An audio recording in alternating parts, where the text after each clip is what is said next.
Hai guys, gimana nih kabarnya kalian semua? Aku harap kalian dalam keadaan baik-baik saja ya. Oke guys, di video kali ini aku akan membahas kelanjutan alur cerita kisah dari seorang leluhur sekte yang bangkit dari kematian untuk membalaskan dendam kepada pemimpin pasukan Raja Iblis yang telah membunuhnya di masa lalu. Tapi sebelum lanjut ke ceritanya, aku mau ingetin guysku semua nih, kalau video ini berisi full spoiler dari komik-komik yang beredar di halayak ramai. Jadi buat kalian yang lebih suka baca komiknya, langsung aja lihat di situs-situs penyedia komik atau beli komiknya aja ya guys. Oke, tanpa berlama-lama lagi, yuk langsung aja kita gas ke alur ceritanya.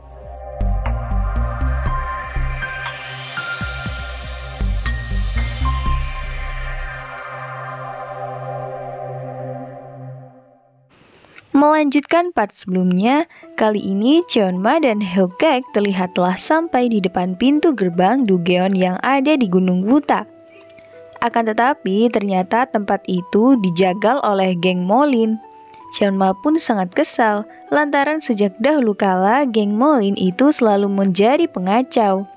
Karenanya Cheonma pun berpikir kalau mereka harus terus menerobos saja.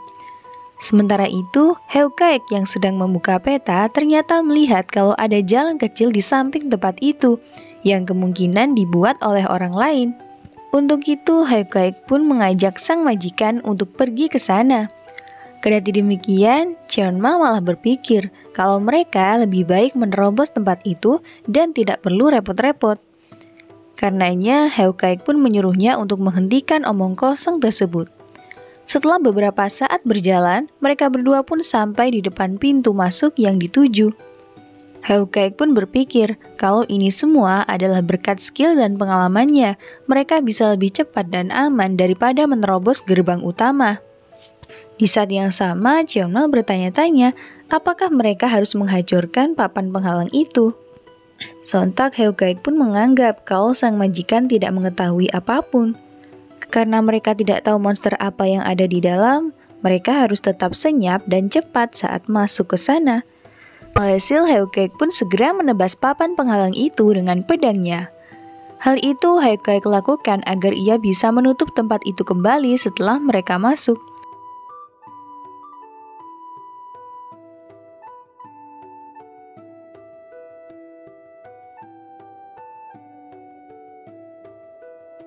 Melihat kelakuan dari tentara bayarannya, Cheonma terlihat sangat bingung mengapa saat ini Hyeokgaek melakukan perintah meskipun belum ia suruh.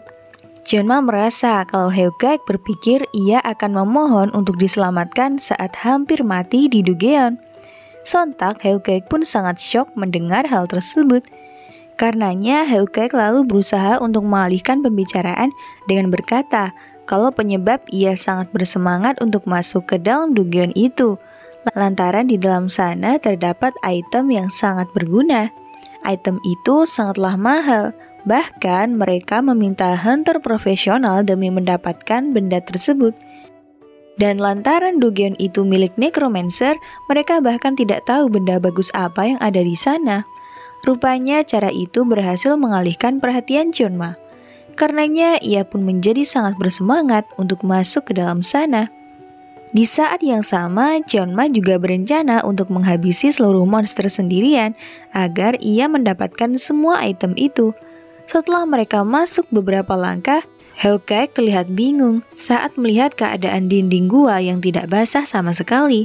Hal itu tidaklah wajar untuk gua yang selembab ini. Ia melihat kalau ada sebuah jejak kecil dari manusia atau monster. Namun tiba-tiba ayam yang dipegang Cheonma berkokok dengan sangat keras.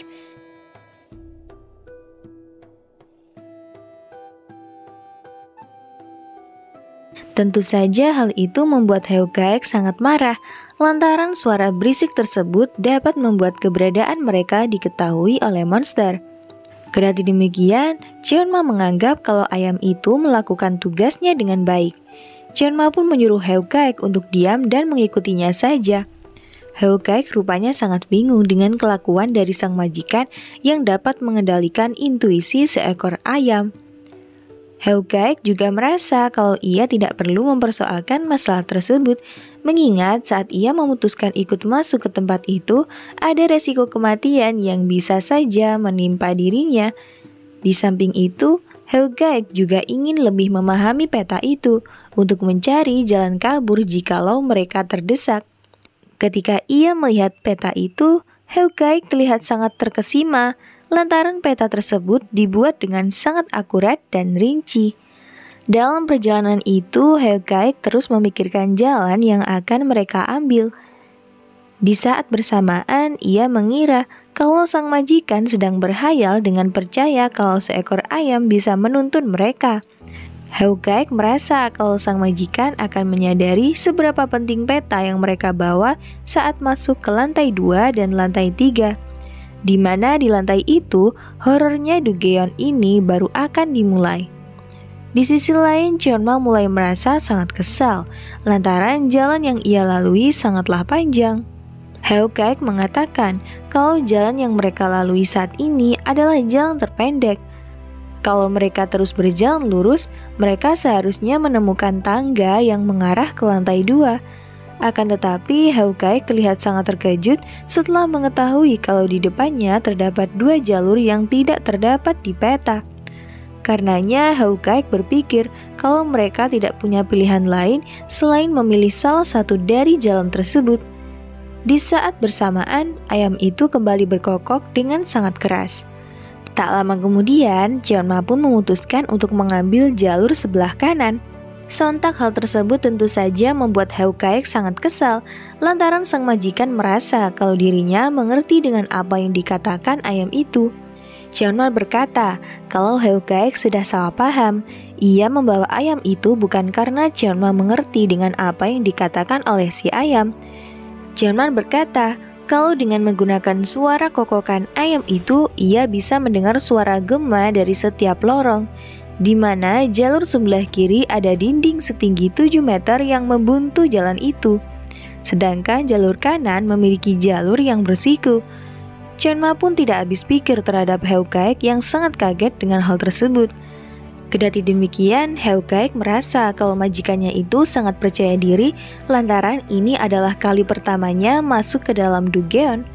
Tak lama setelah mereka meninggalkan tempat itu, tiba-tiba muncul ratusan monster.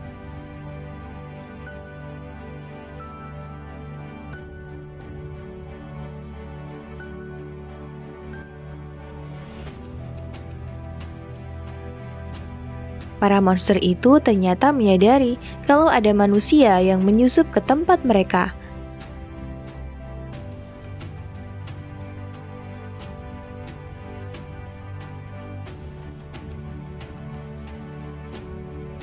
Sementara itu, Jae-eun-bi dan para pasukannya terlihat sudah bersiap untuk pergi ke Dogeon tersebut. Di sana, Legwenter lalu memanggilnya lantaran berniat untuk memberikan sebuah helm yang ia bawa. Rupanya helm itu adalah artefak suci bernama Kaini. Helm ini memiliki kekuatan untuk membuat pemakainya tidak terlihat. Dan helm itu jugalah yang membuat ia bisa kabur dari kejaran Raja Lich 140 tahun yang lalu. Sontak Jae-eun-bi pun bertanya-tanya mengapa Legwenter sampai memberikan helm tersebut, padahal benda ini sangatlah berharga. Legwenter berkata kalau ia sama sekali tidak meragukan kemampuan Jae-eun-bi. Namun mereka harus tetap bersiap untuk segala kemungkinan yang terjadi. Alhasil Jae-eun-bi pun akhirnya menerima pemberian Legwenter. Singkat cerita, Jae-eun-bi akhirnya telah berdiri di depan pintu gerbang Dogeon tersebut. Ia pun meminta para pasukannya untuk masuk ke dalam formasi. Tujuan utama kita adalah untuk menaklukkan runtuhan Dogeon dengan telak. Namun apapun yang mesti kita tekankan adalah keselamatan, ucap Jae-eun-bi. Ia juga menambahkan kalau mereka tidak boleh mati di dalam Dogeon, karena jika mereka mati, Necromancer akan merubah mayat mereka menjadi prajuritnya. Alhasil Jae-eun-bi pun menginstruksikan agar mereka membunuh setiap musuh yang ada. Setelah beberapa saat menyusuri tempat itu, Jae-eun-bi merasa sangat bingung mengapa mereka sama sekali tidak menemukan keberadaan para monster. Tentu saja hal tersebut sangatlah mencurigakan, seolah-olah para monster telah mengetahui kedatangan mereka. Tak berselang lama, Nam Socheon datang menyapa sang Raja Pedang untuk mengajaknya berbicara sebentar. Rupanya ia ingin memperkenalkan Nam Gonghu yang merupakan pewaris keluarga Nam Gong kepada Jae Eun-bi. Tentu saja Nam Gonghu sangat merasa terhormat bisa bertemu dengan Raja Pedang yang merupakan idolanya itu.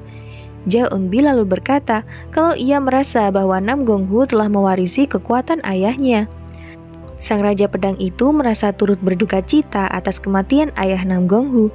Lantaran mendiang ayahnya adalah orang yang luar biasa. Bahkan sang Raja Pedang juga banyak berhutang atas kebaikannya. Karena Jae Eun-bi telah mendengar kejeniusan Nam Gonghu, ia meminta agar pemula itu sanggup mengikuti mereka. Sontak Nam Gonghu pun berteriak kalau ia tidak akan menjadi beban tim. Singkat cerita, Jae Eun-bi pun mengakhiri obrolan mereka dan meminta sang pemula untuk tetap berhati-hati. Di saat yang sama, salah satu anggota tim memberitahu Jae Eun-bi kalau ada beberapa jalan bercabang di depan, di mana di jalur paling kanan tersebut terdapat tanah lapang. Karenanya, Jae Eun-bi pun meminta semua tim mengambil jalur kanan itu. Di sisi lain, Nam Socheon bertanya mengenai perasaan Nam Gonghu setelah bertemu dengan sang Raja Pedang. Alhasil Nam Gonghu pun berkata kalau tubuhnya masih bergetar lantaran terintimidasi meskipun hanya berhadapan. Untuk itu, Nam Socheon pun menyuruh Nam Gonghu untuk mengamati dan mempelajari setiap yang mereka lakukan. Karena setelah Nam Socheon pensiun, Nam Gonghu akan menggantikannya untuk membantu sang Raja Pedang di garis depan. Sementara itu, Profesor Wolsan rupanya sedang melihat ke arah Nam Gonghu. Ia juga menyadari kalau Nam Gonghu adalah satu-satunya siswa yang ikut dalam raid ini. Namun tiba-tiba Profesor Ha Cheon merasakan getaran samar-samar. Sontak ia pun berteriak kalau bahaya tingkat atas nomor 4 sedang menuju ke arah mereka.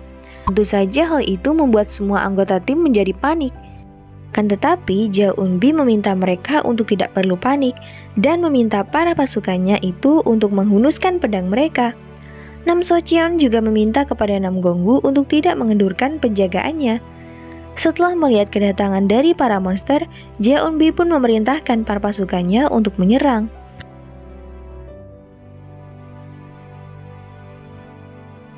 Di sisi lain, Hyeogaek juga terlihat sangat bingung mengapa sampai saat ini mereka masih aman-aman saja tanpa bertemu dengan satu pun monster.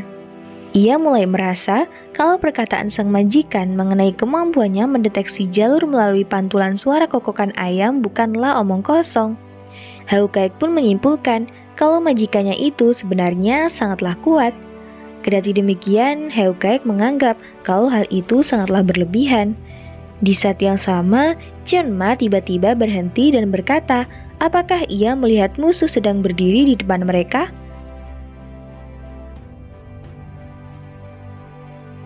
Sontak Hyeogaek pun sangat terkejut lantaran melihat monster berjenis skeleton sedang berlari menuju ke arah mereka.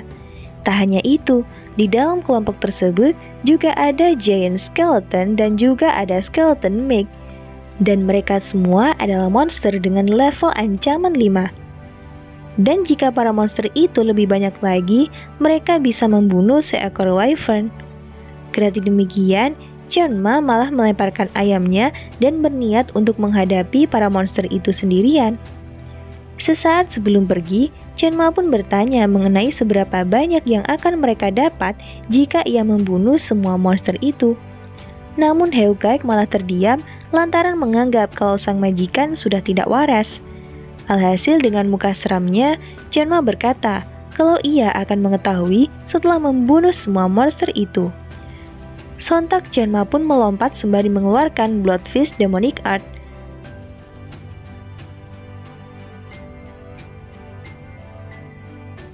Apakah yang akan terjadi setelah ini?